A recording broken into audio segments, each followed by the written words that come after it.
left unsaid. Days that can't be counted by the time till rent. Tomorrow's just another like the one that comes next. The corner of the highway that leads to the job, at the desk by the boss with the elegant watch. The tick of the clock and the tick of the clock mark the moments till the ticking stops. Today's podcast is with Daisy Auger-Dominguez, who once served as the Global Chief People Officer at Vice Media Group. Yeah, that's right. She also held leadership positions at such companies as the Walt Disney Company, Google, and Viacom. She's the author of Inclusion Revolution, as well as her latest book, which is called Burnt Out to Lit Up, How to Reignite the Joy of Leading People. Enjoy the pod. Daisy Auger-Dominguez, welcome to the show. Oh, thank you for having me, Kelly. I'm thrilled to be here. So let's start this conversation where you basically start the book. It's Monday, July 10th, 2023, and you're still in your role at Vice Media at this point, I believe, right? Yes. And you get an email that said, quote, "People are talking," end quote. That's ominous. What happened? What's going on? Oh, goodness. Well, this was the summer of 2023. You're bringing me back to that that moment right now. We're all back there right now. Yes. And Vice had been going through a really contentious bankruptcy process that had followed our most recent restructuring in the organization, where we had done massive layoffs. So we had a workforce that was unhappy at best, right? But really pained and in a lot of deep anguish.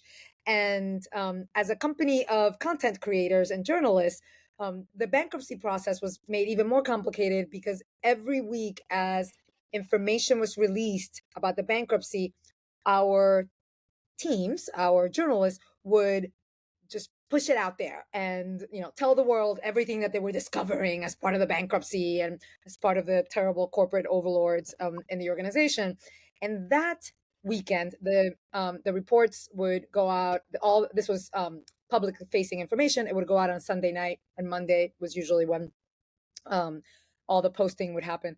And that week, that was a Monday, a late Monday afternoon, they had released the salaries of the top executives in the organization. And this is all part of the transparency efforts of a bankruptcy. Mm-hmm. We all knew it. It is what it is.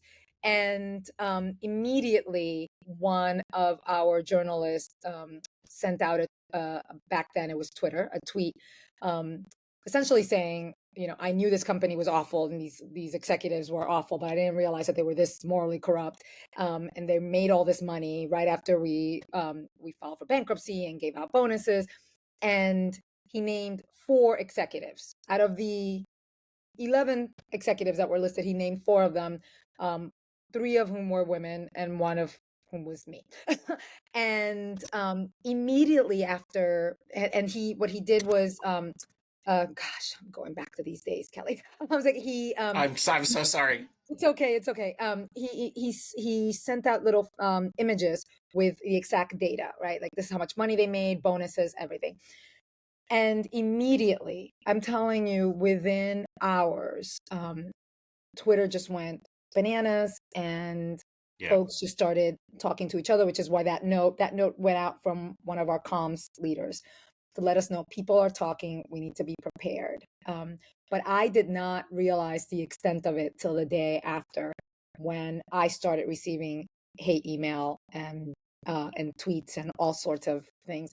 Most of it, this real deep anger at the HR lady making so much money, which was really interesting to me. I'm like, of all the things for you to be angry is that I run HR. Now, to be fair, as the HR leader, I was seen it always happens as the person that was doing all the firing, right? As if I was the one that made all these decisions and I wanted to do all of this. So the affront was like, this woman that's firing everybody makes all this money, whatnot.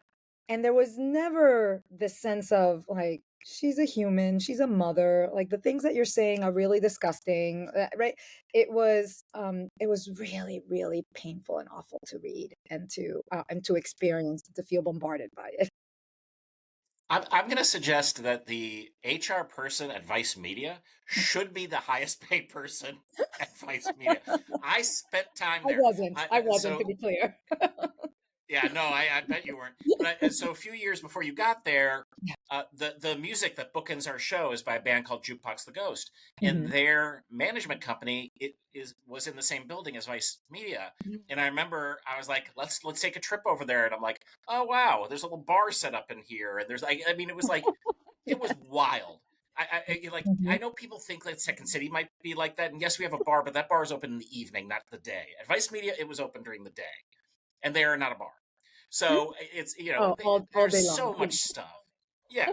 Yeah. Uh, and, and so I mean I like that you start with the fire, with the storm, Mhm. right? Because it's like those situations are inevitable and they're terrible. Yeah. And you stay long enough in your industry and you go exceed in your industry and those things are going to happen to you. And you've got a killer line early in the book where you say everybody wants to manage people until they have to manage people. Yes. Yes. Yeah, it's hard. Mhm. It's mostly not fun Mhm. in many regards. I think unless or until you get kind of good at it, and Mhm. then you become a gift to so many different people. I like to think so. I think it is the hardest work any of us will ever do, but I think it can also be the most rewarding.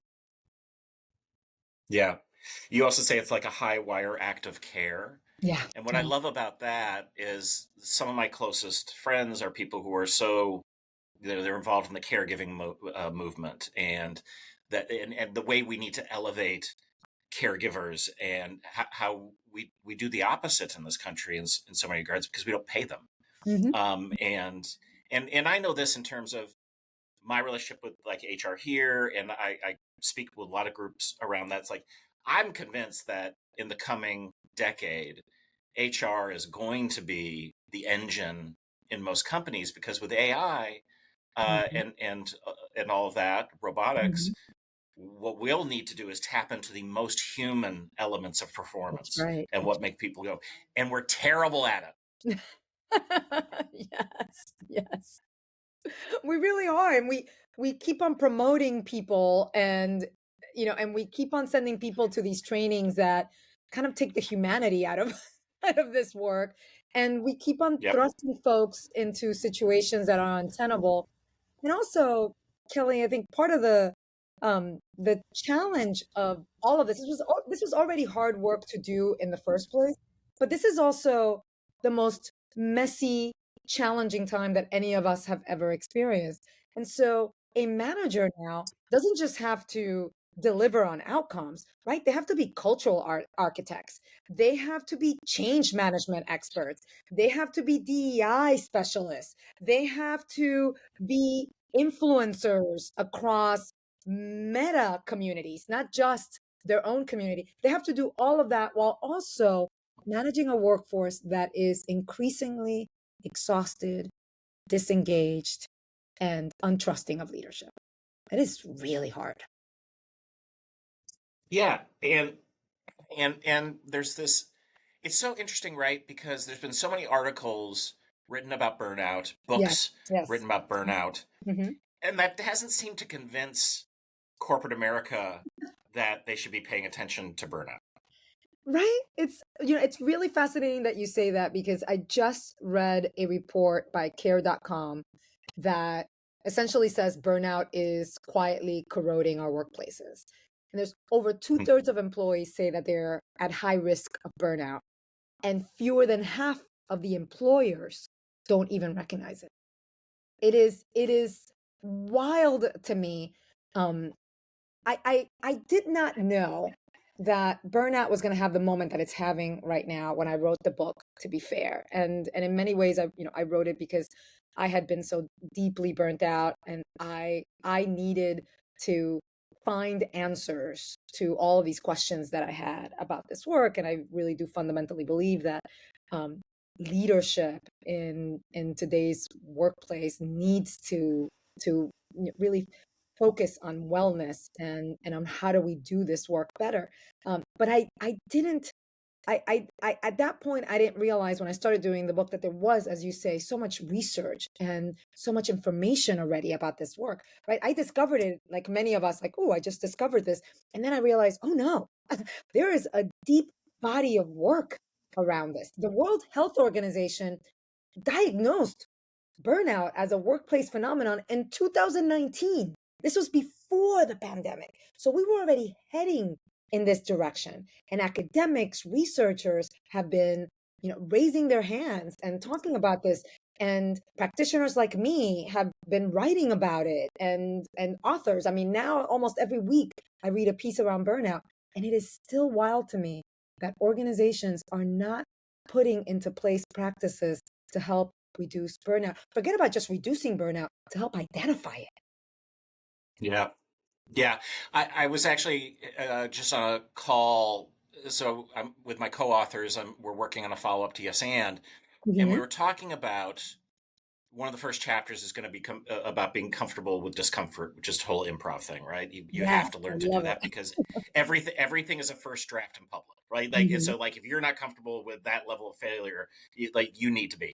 Hmm. I think there is a false uh, um, uh, that they don't want to acknowledge burnout, and they claim it's this generational thing with people Yes. being soft or not Hmm. wanting. I'm like, those are two different things, and they can both exist. There can be people who are uncomfortable with discomfort. Sure, that's wildly true.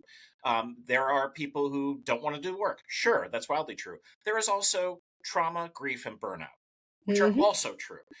And we Yes. just have a difficulty, I think, as humans, to reconcile that all these things can be true at one given time, Hmm. but we have to if we are going to effectively navigate through what is increasingly um, a very it's the turmoil that exists right now, culturally, politically, Hmm. financially. What it's like, acknowledge it, help your people. You can actually, and here's the other thing I think, which is true, and I think you'd agree, which is going through the fire together with your team makes you a really strong team, Yes. and that also means you got each other's back.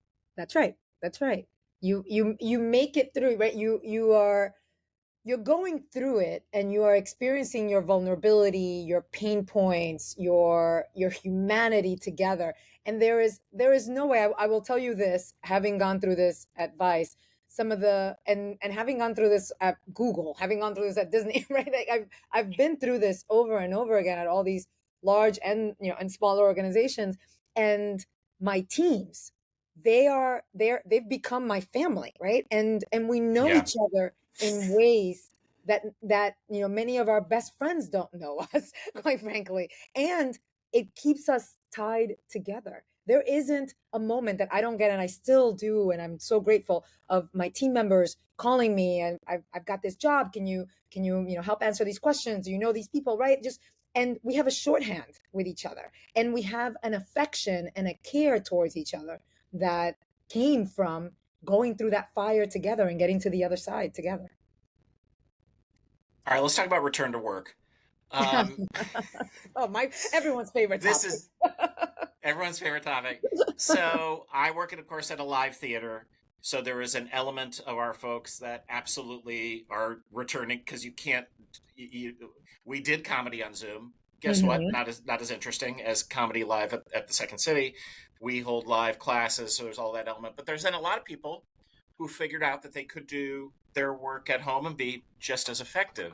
And we had a real hard time here, not as hard as other folks, but kind of navigating like how much should people come back to work? Should they come back to work? And what I like about a smaller business like ours or a mid-sized business like ours is that we could have those conversations and not always agree, but at least there was some humanity behind it. Hmm. Then you've got these companies that are being like, nope, you're coming back to work right now.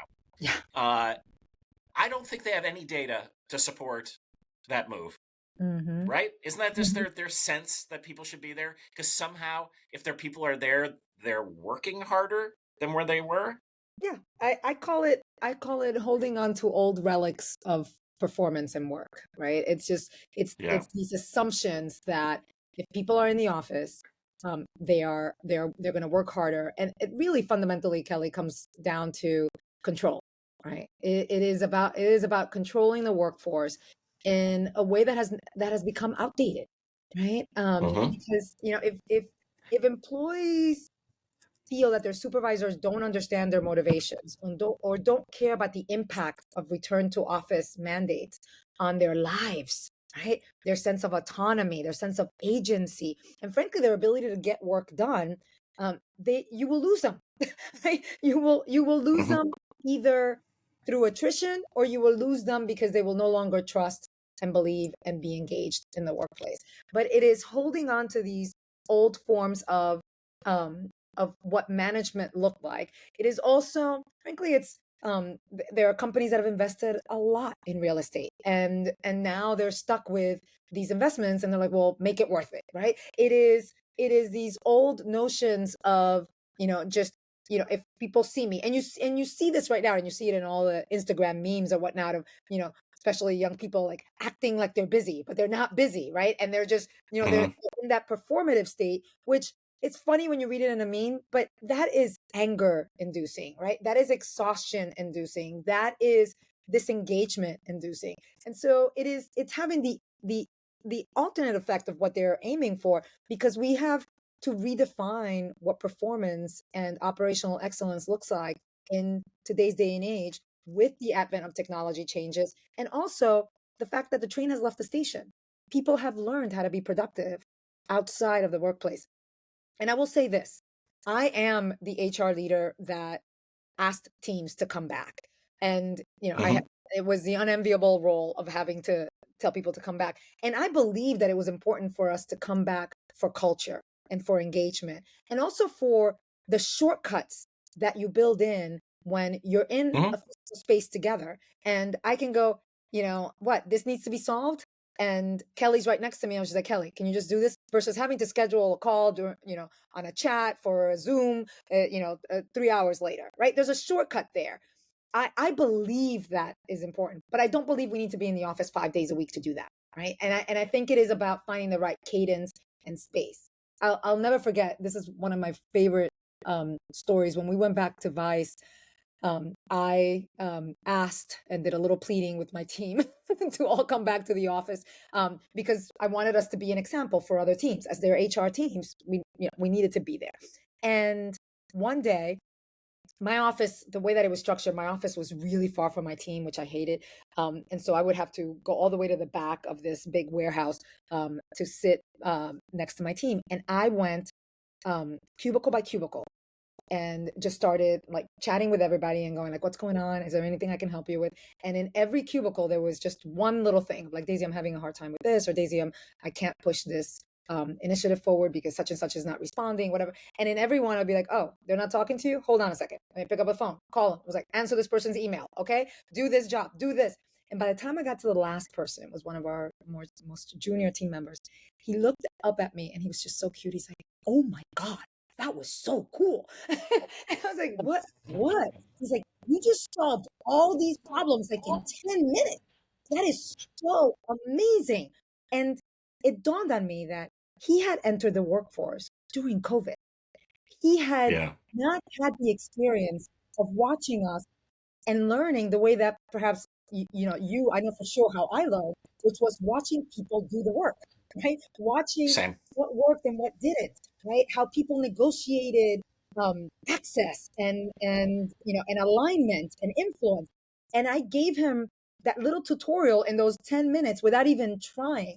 And that is one of the reasons why I always share this story, as why I believe it is important for us to be in workplaces. It is important for young people to experience what working is like, but it doesn't have to be the way it was for us. And so we need to reinvent and reimagine together.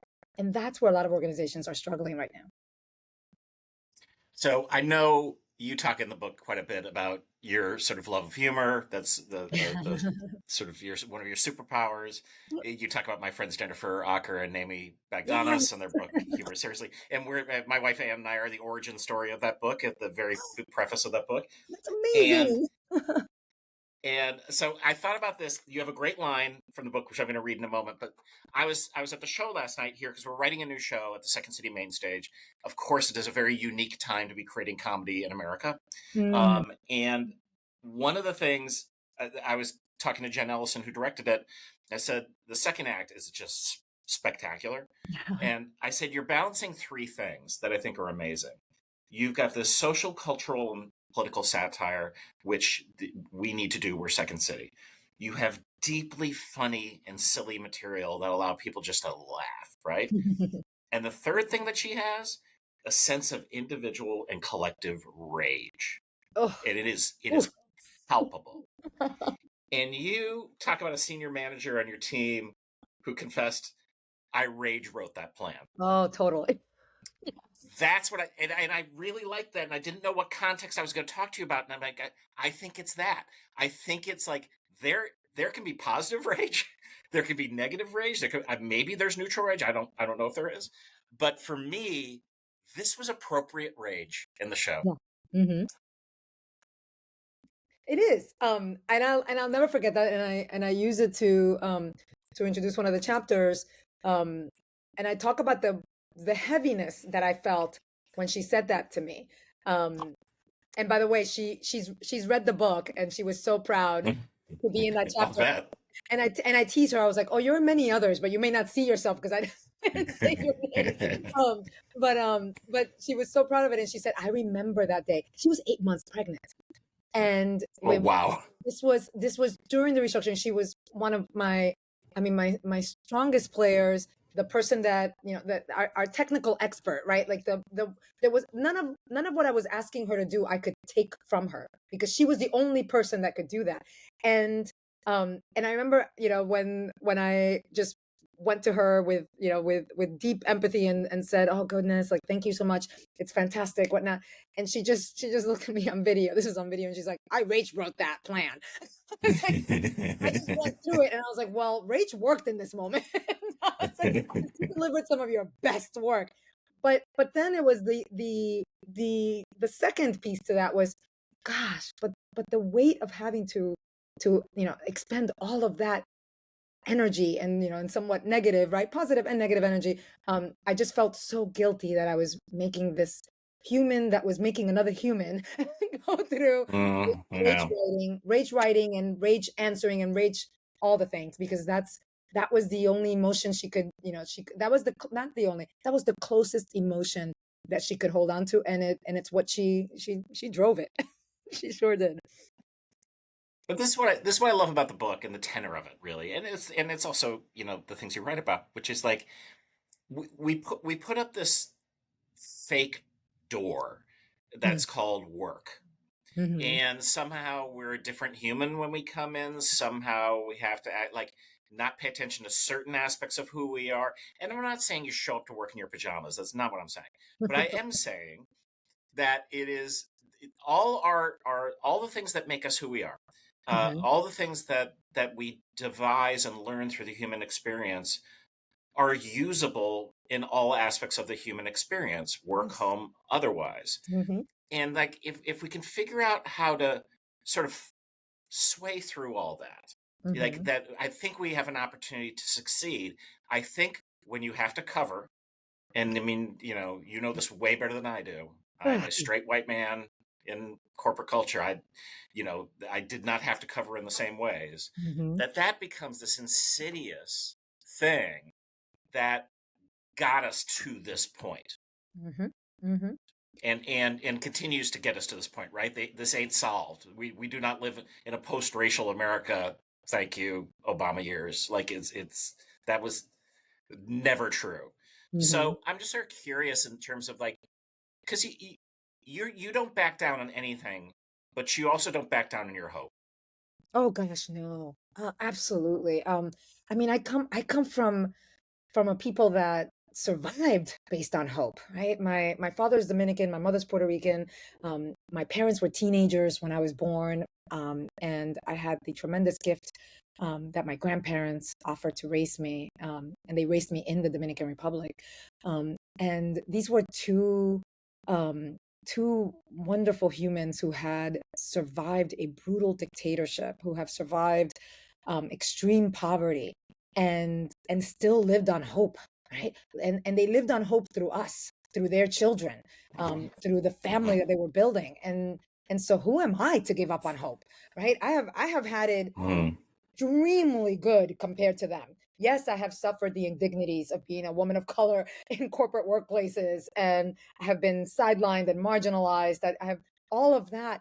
But to me, as painful and as anguish filled as all of these moral injuries that I've collected over the years working in corporate America, I always go back to the people that I come from, and the tremendous hope and joy and happiness and humor, as you say. Actually, I am the least funny person in my family. It's like I come from Wow. really funny people. My father can deliver any joke and just crack everybody up. My humor comes from my earnestness and my honesty and my vulnerability, right? I'm the one that delivers the bad jokes and I know they're bad, right? And I'm just like, and I'm like, hee hee, everybody laugh, laugh, laugh with me, not at me. And and that is really, that's my fuel, that's my energy.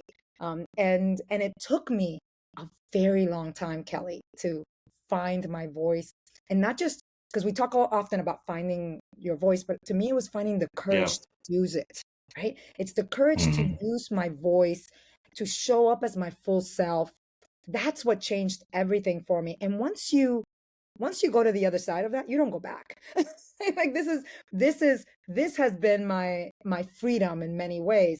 And um my hallway pass to show up as me, because I know that when I show up as me and my full self, I am giving other people the freedom to do so. And I am lightening their load. And I think I can't think of a better gift than that. One of the best metaphors you have for the thing that maybe stands in the way is hungry ghosts. Yes. Oh, goodness. Tell us Yes. about those. Oh goodness, the hungry ghost. And I frame it from when I learned about the hungry ghost, was at Vice, and it was my colleague.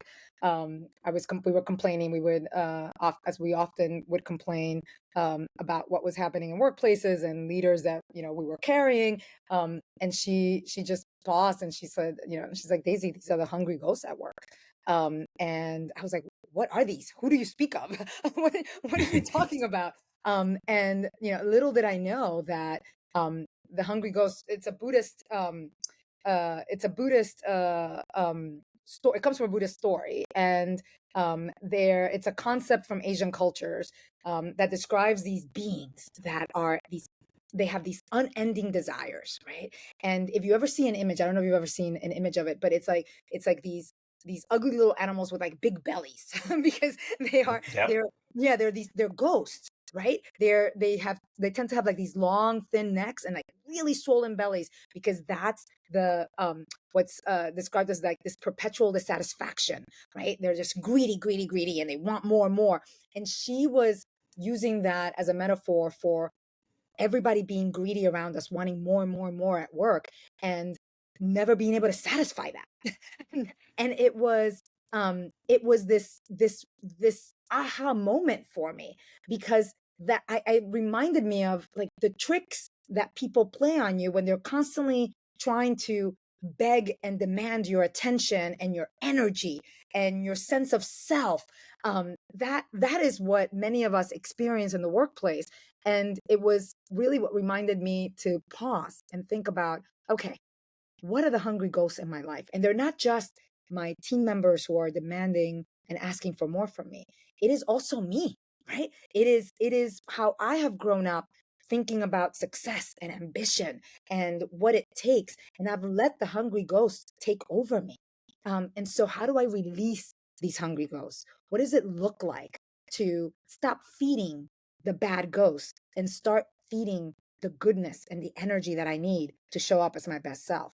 And so I devote a chapter to the hungry ghost, and and by the way, also my colleague read the book and was really pleased to see herself in the book as well. I think many of my colleagues that see themselves in a not so positive way have not let me know that yet, but those who see themselves Yeah, well, as positive contributors have been very excited to see it and to recognize the positive impact that they had in my life.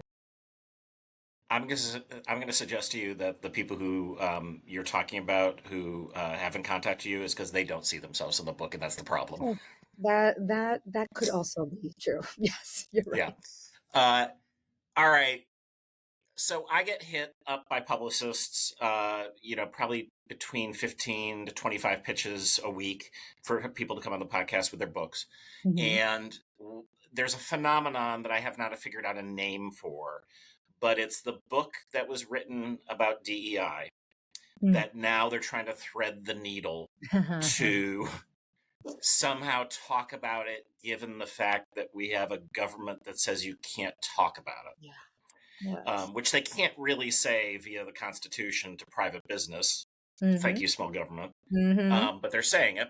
So where do you, I know where you sit. I sit where you sit in terms of our belief about this. And at my company, we have a big meeting next week where our commitment to DEI is going to be reaffirmed over and over and over again. You know, but where do you sit inside this conversation right now with all of this going on?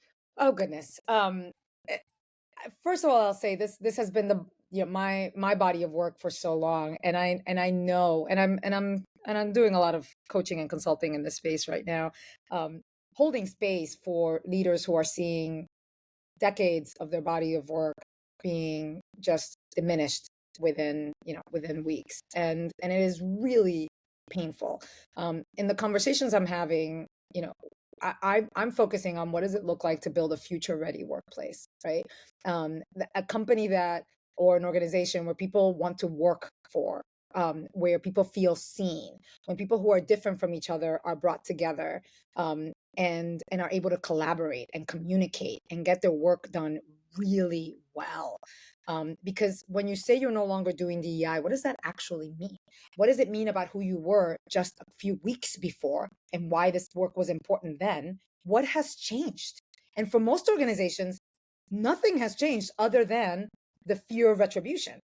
Right? And Yep. and Yep. for some that that really does, and I feel deep empathy for these organizations because when and I go into spaces where people are angry and like, why did this company change? And I was like, well, we don't, their organizations, I consult for one where about 40% of their revenue comes from the federal government, right? And so if they do not adjust the way that they're adjusting, they will no longer exist. That is Yeah. a real significant fear. So in the face of that, what do you change? What does it look like? Right? It's in my experience is that there are fewer things that are changing that we might be led to believe, and that companies are probably evolving a similar set of things, which makes sense from a legal and regulatory standpoint, even though, as you just said, and I remind everybody, diversity, equity, and inclusion are not illegal.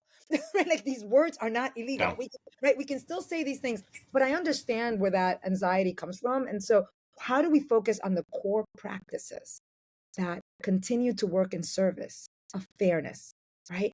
Of experience, of inclusion for everyone, right? How do we help build cultures that truly work for everyone? Because your workplace will continually consist of people who come from all walks of life.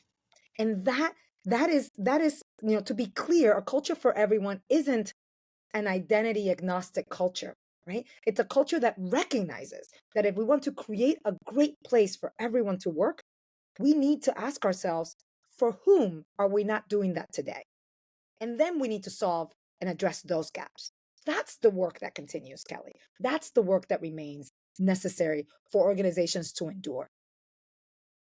You talk about another Latina executive who said to you, "Integrity is expensive." Oh, yes. Yes. That's It's, it. yeah, it's It the is. golden handcuffs. Yes. And I will add to that.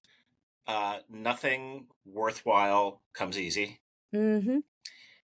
and doing the right thing is probably, if not probably, always doing the hard thing.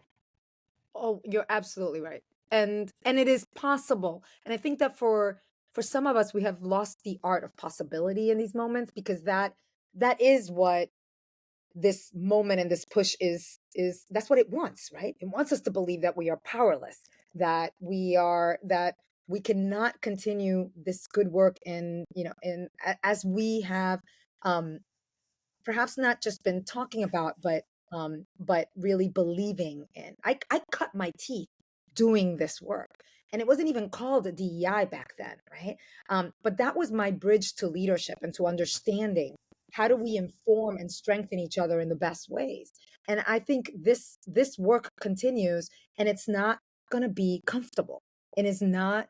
And by saying that, I also want to recognize, Kelly, that um, it's not going to be comfortable. It takes courage. It is pushing against the grain, and it is all of us holding hands doing it and protecting each other along the way, right? There's a difference between me being able to say this now that I am not holding that title in a corporation.